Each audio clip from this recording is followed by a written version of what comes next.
Pinocchio falls asleep with his feet on a foot warmer, and awakens the next day with his feet all burned off. Pinocchio hated the dark street, but he was so hungry that, in spite of it, he ran out of the house.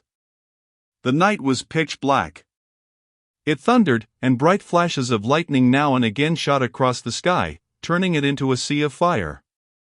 An angry wind blew cold and raised dense clouds of dust, while the trees shook and moaned in a weird way. Pinocchio was greatly afraid of thunder and lightning, but the hunger he felt was far greater than his fear.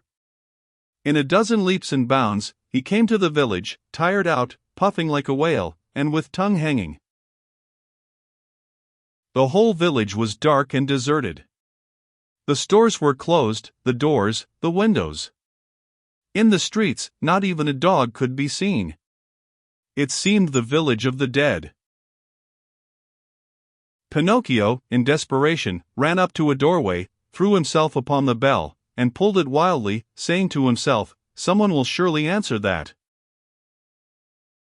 He was right.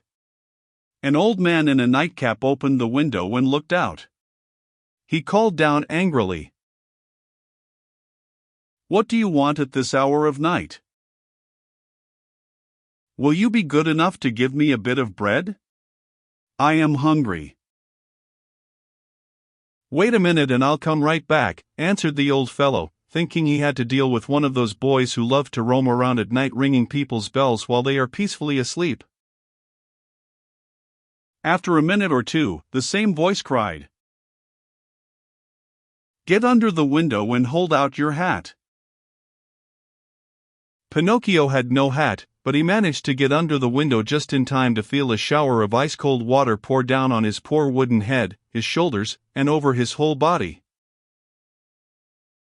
He returned home as wet as a rag, and tired out from weariness and hunger. As he no longer had any strength left with which to stand, he sat down on a little stool and put his 2 feet on the stove to dry them. There he fell asleep, and while he slept, his wooden feet began to burn.